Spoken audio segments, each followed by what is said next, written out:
দেই না, কত মুখ দেখতাছি, আমার মায়ের সুন্দর মুখটা আমি দেই না গো। ও ভাই রে, ও সাব্বির হত্যার ফাঁসি চাই।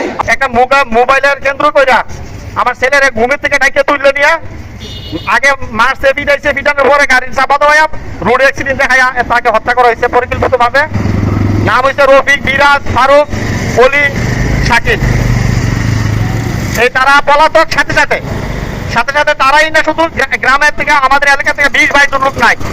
আমি এই সন্ধান দিতেছি, পুলিশকে ধরতাছি, আমরা দেখতাছি, আমরা দ্রুত ভাবে দেখতাছি, এই করতাছি, এইভাবে আমার বয়ে বই না এইভাবে সান্ত্বনা দিচ্ছে।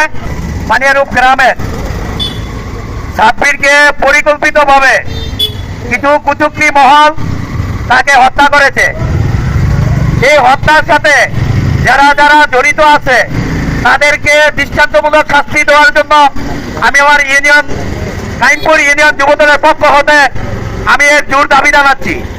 আমরা কাইমপুর ইউনিয়নের সকল জনসাধারণ এই সাব্বির হত্যাকাণ্ডের তীব্র নিন্দা ও প্রতিবাদ জানাই।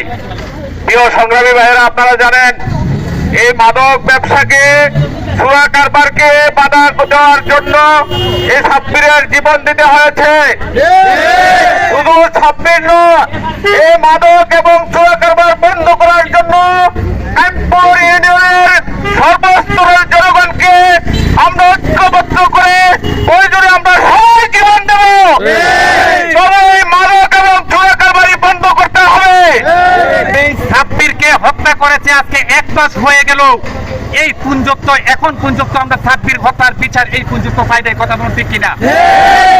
আমরা সাব্বির হত্যার বিচার চাই কি চাই না? সাব্বির হত্যার বিচার চাই কি চাই না? এই হত্যার কোনো যে ভূমিকা এখনো রাখা হয় নাই। আর এই আস্তে আস্তে গতকালও আমরা শুনছি জাদিসা কেমন এরকম একটা হত্যা হয়েছে। তো পরিকল্পিত ভাবে সাব্বিরকে যে হত্যা করেছে আর যারা এই হত্যার সাথে জড়িত তাদেরকে অতি তাড়াতাড়ি শীঘ্রই যাবে প্রশাসনের কাছে অনুরোধ রইল ধরে আনে এই বিচার যাতে করা হয়। রহমানির রহিম। ঘটনাটা ঘটে 5 তারিখ দিবাগত রাতে।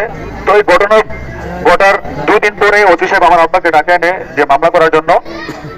তো মামলাটা আসলে তারা পরিকল্পিত ভাবে সাজায় সেরা মামলা দিয়েছে, কিন্তু আসামি কোনো নাম ছিল না। নাম না থাকার কারণে ওরা আসামি ধরতে পারতেছে না। তো এটার জন্য আমার বাবা প্রতিদিনই যাইতেছে যে আসামি ধরা হচ্ছে না, নামও নিচ্ছেন না, এখন কি করার। পরে কোর্টের আশ্রয় নিল, কোর্টে আপনার মামলা হইলো, কিন্তু মামলাটা এবার হচ্ছে না। তো সবকিছু আসলে আমাদের কাছে সন্দেহজনক মনে হচ্ছে।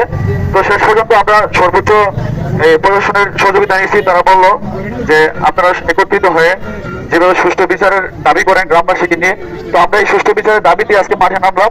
তো আসলে